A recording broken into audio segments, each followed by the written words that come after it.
Assalamualaikum warahmatullahi wabarakatuh. Namaku Zahra.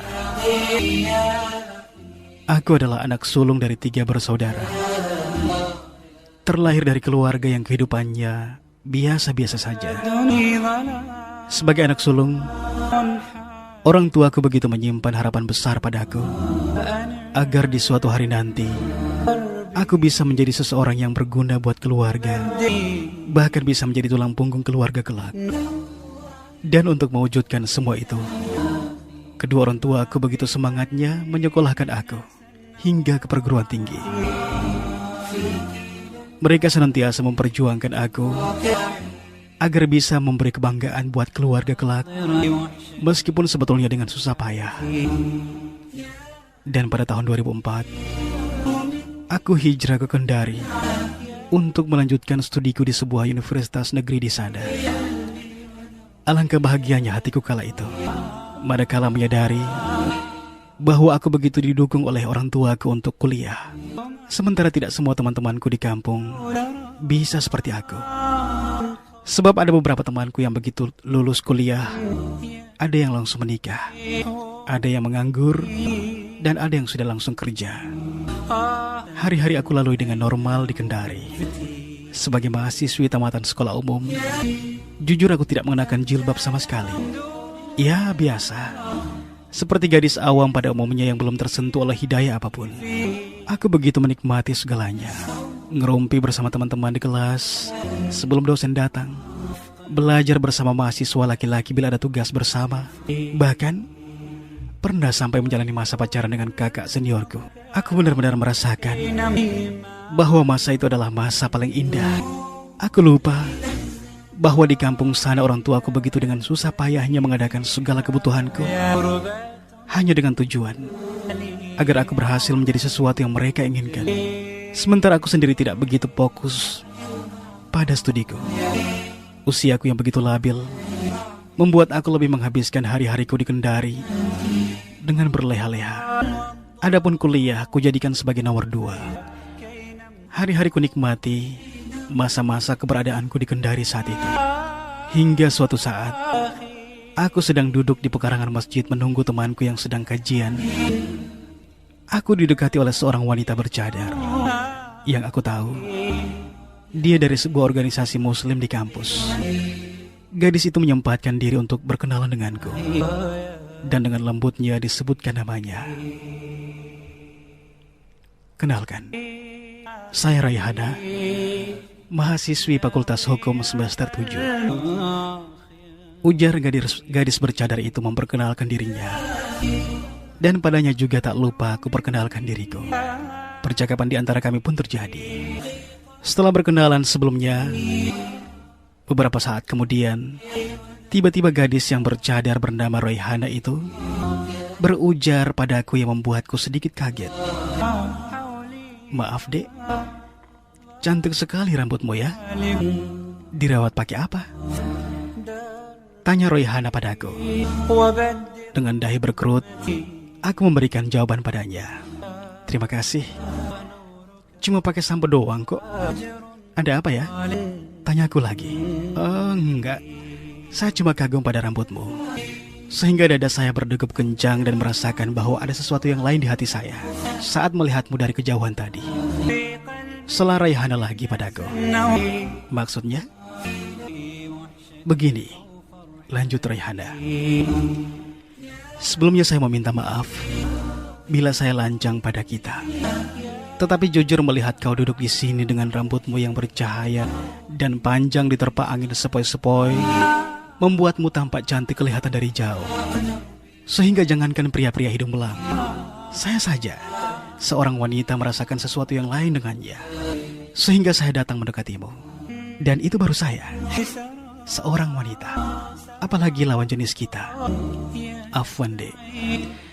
Terkadang kita tidak menyadari, bahkan kita sering lupa bahwa ternyata kelebihan yang kita miliki bisa saja menjadi kelemahan kita. Bahkan bisa menjadi jalan rusaknya diri kita sendiri. Coba lihat. Coba kau pandangi orang-orang di sekelilingmu, khususnya para lelaki. Apa kau bisa mendeteksi hati-hati mereka? Apa kau bisa mengetahui niat-niat dalam hati mereka? setelah memandangimu saat ini? Kita pasti tidak tahu. Mungkin ada satu atau lebih pria yang tertarik padamu, Dek. Dan mereka tinggal menunggu waktu yang tepat untuk melaksanakan niatnya. Dan kita juga nggak tahu apakah niat itu baik atau buruk. Hati-hati, ujar Royhana lagi padaku. Terus terang mendengar penuturan tulus dari seniorku itu, dadaku semakin tak menentu. Kecemasan mulai menghinggapi perasaanku. Takut dan cemas, jangan sampai apa yang dikatakan oleh Royhana itu akan terjadi menimpaku. Ya Allah, selamatkan aku dari tipu daya lelaki dan tipu daya setan, ya Allah, gumamku dalam hati. Terima kasih Kak atas perhatiannya, ujarku lagi pada Royhana. Ya, sama-sama, Dek. Kalau tidak keberatan, saya cuma mau tahu apa yang ada dalam benakmu saat ini. Apa kau tersinggung dengan kata-kata saya tadi? Kalau iya, saya minta maaf ya. Sela Royhana lagi. Oh, enggak apa-apa Kak, saya tidak tersinggung kok. Justru saya berterima kasih saat kakak menyampaikan nasihat-nasihat bijak itu pada saya. Dan jujur, saya sampai merinding loh dibuatnya. Saya hanya berharap semoga saya akan dijauhkan dari niat jahat lelaki-lelaki hidung belang yang berniat jahat pada saya nanti. Itulah jawabku. Royhana menarik nafasnya dalam-dalam, lalu melanjutkan kembali kalimatnya. Kalau itu harapanmu, Dek, maka bantulah dirimu sendiri untuk selamat dari niatan jahat mereka. Sebab mungkin saat kau bersama teman-temanmu, kau akan terlindungi oleh keberadaan mereka. Tetapi saat kau sendiri, siapa yang akan menolongmu selain Allah dan dirimu sendiri? Dan Allah pasti akan membantumu bila waktu itu terjadi. Dan saat itu, kau juga peduli dengan dirimu sendiri, ujar Royhana lagi. Membantu diriku sendiri? Maksud kakak? Saya nggak paham deh. Tanyaku lagi. Dek, kalau kau tidak ingin dirimu hancur dan selamat dari niat jahat para lelaki-lelaki hidung belang itu, maka bantulah dirimu sendiri dengan menutup auratmu. Sebab dengan keadaanmu seperti ini dan kau bertahan dengan kondisi ini, maka saya tidak akan bisa menjamin seberapa besar peluangmu untuk selamat dari niat jahat mereka. Sebab yang kau suguhkan setiap hari di depan mata mereka adalah auratmu yang selalu terbuka, rambutmu yang selalu terurat, busanamu yang feminim dan seksi seperti ini. Afwan bila kakak berlebihan. Tetapi hanya itulah cara kita untuk selamat dari incaran mereka. Dan ini bentuk kepedulian kakak, meskipun kita baru saja kenal saat ini. Kakak cuma berharap tidak akan ada lagi kaum kita selanjutnya yang akan rusak kehormatan dirinya hanya karena kelalaian mereka sendiri. Dan sebagai saudara, tugas kakak hanya mengingatkan kita saja deh. Afwan, sela Royhana. Terima kasih Kak, sekali lagi terima kasih, ucapku lagi. Dan percakapan kami pun terputus saat teman yang aku tunggui datang dan segera mengajakku pulang. Ku coba kembali membalikkan wajahku ke arah sosok Royhana yang kutinggal masih terpaku di depan masjid. Aku kagum padanya. Aku kagum pada pendiriannya. Aku juga kagum pada kepeduliannya terhadap kaum perempuan. Setelah pertemuanku dengan gadis bercadar itu, membuat perasaanku tidak menentu. Bayang-bayang rasa takut dari apa yang dia gambarkan pada saat itu membuat aku betul-betul cemas. Aku jadi tidak tenang dalam melalui hari-hariku. Aku bahkan jadi enggan berjalan sendiri, apalagi kos-kosanku melewati gang atau lorong. Aku bahkan selalu meminta diantarkan temanku sampai ke kos-kosanku.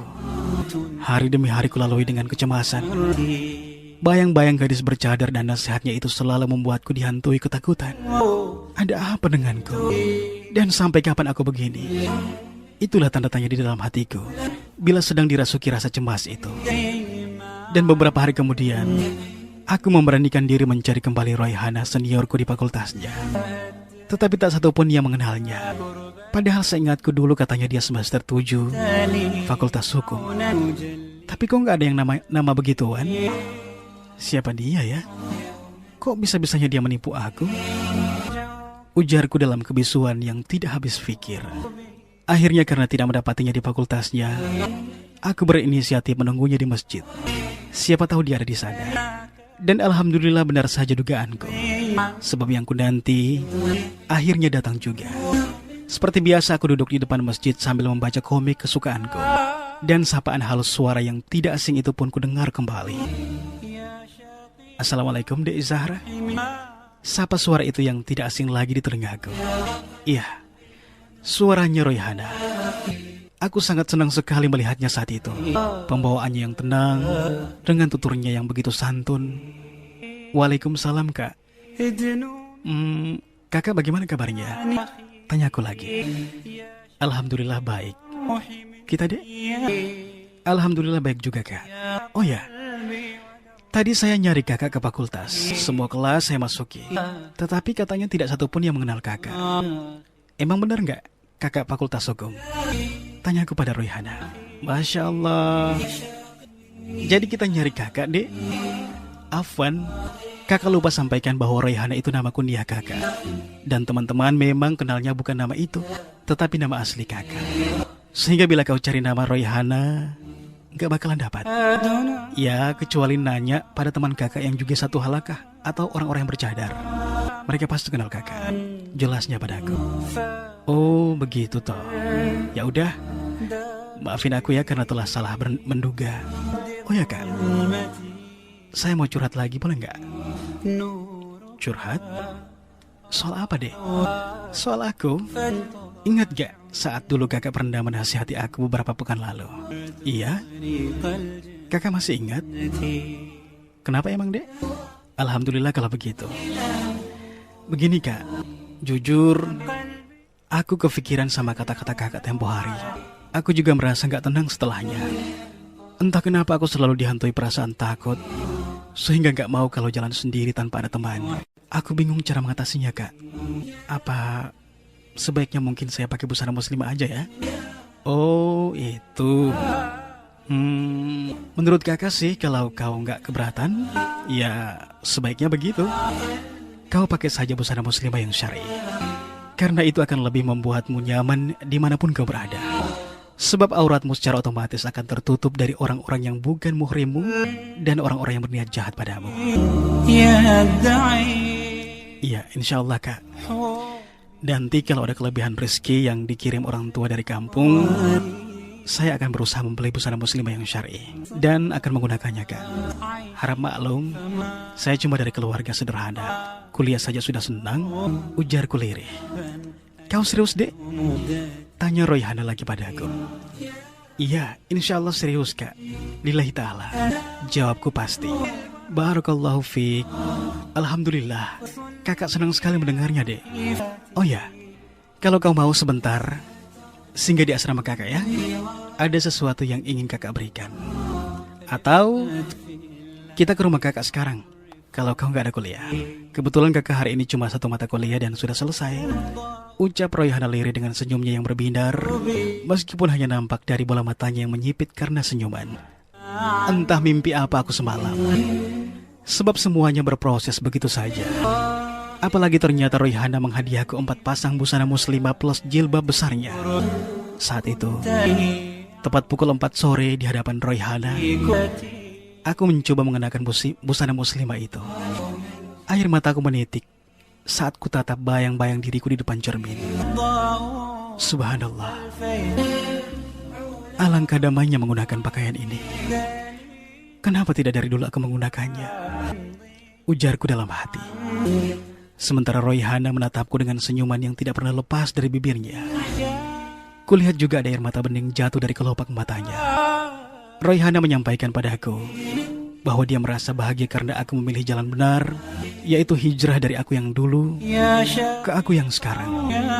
Cukup lama kami tenggelam dalam keharuan, hingga saat aku hendak melepaskan busana muslim itu, Royhana melarangku. Kenapa mau dilepas Dek? Tanya Royhana padaku. Insya Allah nanti besok saya pakai Kak ke kampus. Saya cuma merasa grogi menggunakannya sekarang. Jawabku. Dek, apa kau yakin masih bisa hidup besok dan masih sempat menggunakan pakaian ini? Ujarnya lagi. Saat itu aku tersentak dan seolah sadar dari sebuah lamunan. Astagfirullahaladzim, ujarku dalam hati. Dek, jangan pernah menunda-nunda sebuah kebaikan. Selama kita masih diberikan waktu oleh Allah untuk menunaikannya, insya Allah semua akan baik-baik saja. Ya, memang biasanya orang-orang di sekeliling kita akan bereaksi. Ada yang mendukung dan ada yang memprotes. Tetapi haruskah kita mengurungkan niat baik itu hanya karena kekhawatiran jadi bahan gunjingan orang? Bukankah ketika kita tengah menghadapi panasnya api neraka, mereka tidak akan sanggup berbuat apa-apa dan hanya bisa diam dalam bungkamnya? Lantas, mengapa kita harus menjadikan mereka sebagai bahan pertimbangan? Ingat deh, semua akhwat dulunya juga mengalami perasaan seperti ini, termasuk kakak. Tetapi kita harus yakin dengan keputusan yang kita ambil. Insya Allah, Allah akan bersamamu deh, ujar Royhana menguatkan aku. Dan Alhamdulillah, sejak saat itu aku tidak lagi melepas busana muslimah itu. Bahkan aku langsung pulang ke kos-kosanku dengan menggunakan busana itu. Dan benar saja, beberapa orang teman kosku meledekku dengan berbagai kata-kata pedas. Tetapi motivasi yang diberikan Royhana telah membuatku siap menghadapi segalanya. Tidak hanya di situ saja perhatian Royhana padaku. Dia bahkan menawariku ikut tarbiyah dalam halaqah baru binaannya. Subhanallah, alangkah indahnya Islam ini. Persaudaraan tanpa hubungan darah mampu mengalahkan kesombongan dan keangkuhan hati kita. Bahkan bisa menjadi jalan masuknya hidayah. Subhanallah, aku semakin memperkuat hatiku untuk mempelajari Islam lebih jauh. Berbagai kegiatan dakwah aku ikuti di dalamnya. Tidak hanya sebagai anggota atau peserta saja, tetapi sering terjun langsung menjadi panitia pelaksana. Waktu terus bergulir dan semuanya terasa begitu cepat berlalu. Aku akhirnya menamatkan kuliahku dan berhasil menggondol ijazah sarjana. Sementara Royhana telah diboyong oleh suaminya ke Jawa setelah sebelumnya juga telah menamatkan kuliahnya di kampus yang sama bersamaku.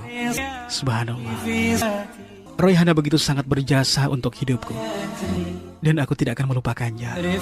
Aku akan selalu mengenangnya dalam doa-doaku. Semoga Allah melindunginya dan membalas segala kebaikannya padaku selama ini dengan sebuah harapan lagi. Semoga saja akan ada Royhana lain yang bisa mengikuti jejaknya. Dengan rasa bahagia aku kembali ke kampungku dengan membawa ijazah yang insya Allah akan membuat kedua orang tuaku bahagia. Karena nilai IPK ku di atas rata-rata. Tetapi apa yang terjadi setelahnya sungguh di luar dugaanku. Sebab begitu sampainya aku di rumah, semua keluargaku tidak menyambut aku dengan kerinduan sebagaimana aku yang begitu merindukan mereka. Sebab selama 4 tahun kuliah di Kendari, hanya 2 kali aku kembali ke kampung halamanku. Itu pun saat aku belum tersentuh hidayah. Sementara kedua orang tuaku juga hanya 2 kali datang ke Kendari, yaitu ketika mendaftarkan aku menjadi mahasiswi baru dan pada awal tahun sebelum aku tersentuh hidayah. Setelahnya kami tidak pernah berjumpa, hanya berkomunikasi lewat handphone saja. Saat itu kulihat juga bahkan ada bias kemarahan dari wajah-wajah mereka, seolah tidak senang dengan kehadiranku. Iya, disinilah awal kesedihanku. Sebab ternyata kedua orang tuaku tidak ridho dengan keadaanku sekarang yang telah berbusana syar'i. Aku juga ternyata lupa mengabarkan mereka tentang keputusanku berhijab dulu. Ya Allah, apa mereka marah padaku dengan melihat aku yang saat ini? Apakah mereka tidak ridho dengan semua ini, ya Allah? Apa yang harus aku lakukan? Lama sekali aku terpaku di depan pintu, namun tidak ada seorang pun yang mempersilahkan aku masuk. Bahkan mamaku menutup pintu rumahnya meskipun tidak sampai rapat. Assalamualaikum, Mama. Ini aku Zahra. Aku sudah pulang, Ma. Ujarku menyalami rumah, namun tidak ada jawaban satupun yang kudengar dari mereka. Padahal tadi kulihat Papa juga duduk di teras saat aku datang. Semula aku pikir bahwa dia masuk ke dalam rumah karena mengira aku bukan anak mereka. Beberapa lamanya aku termangu di depan pintu menunggu jawaban dari mereka. Dan akhirnya, "Kau Zahra?"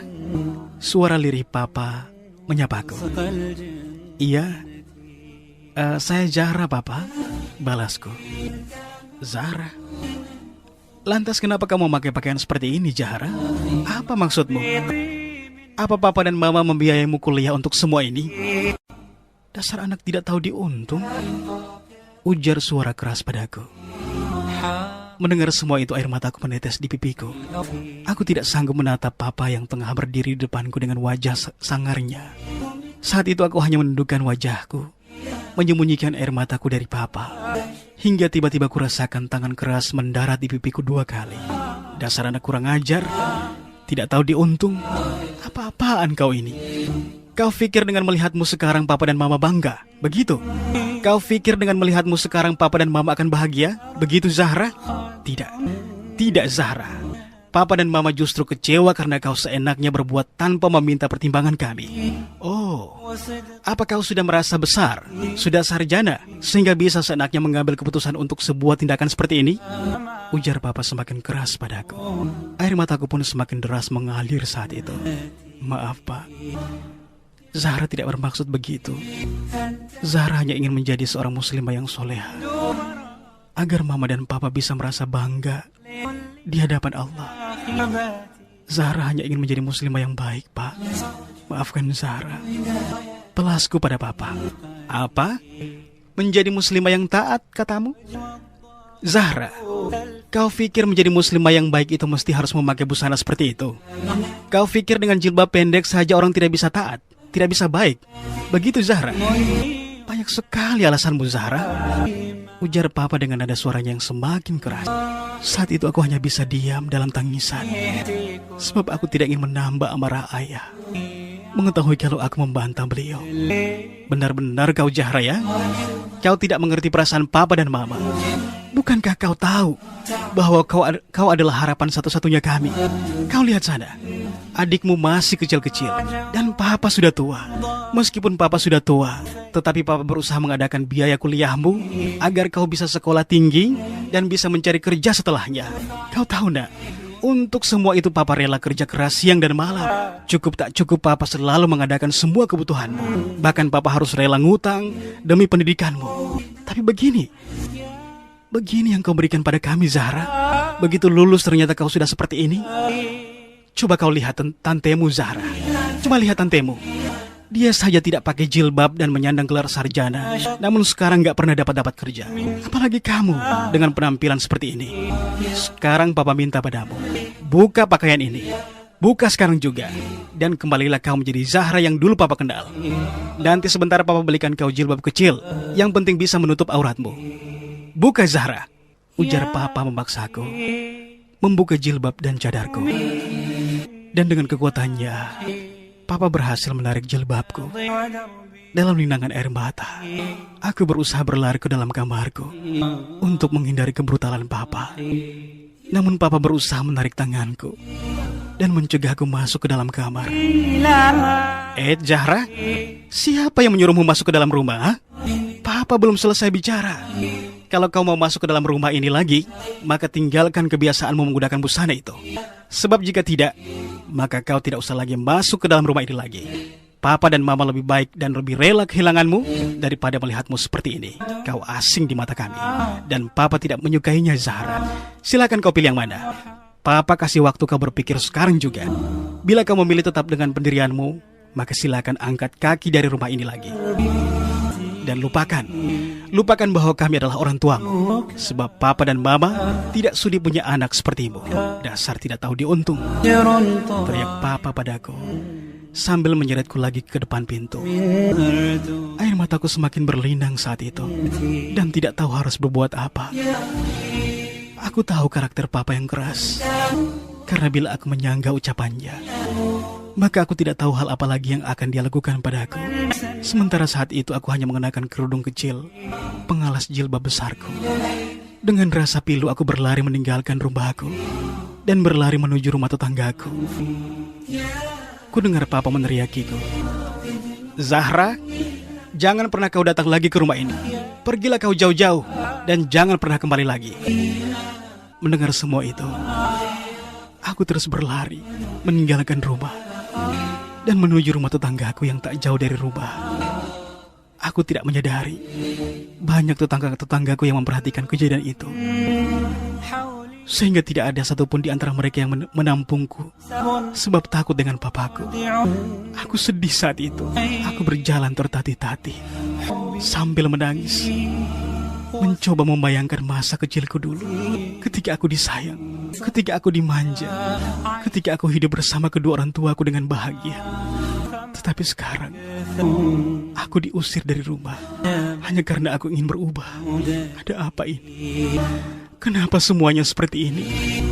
Begitu mahalnyakah sebuah hidayah? Sejak peristiwa itu, aku tidak berani lagi kembali ke rumah. Sebab aku tahu, Papa dan Mama pasti sangat membenci aku. Wassalamualaikum warahmatullahi wabarakatuh.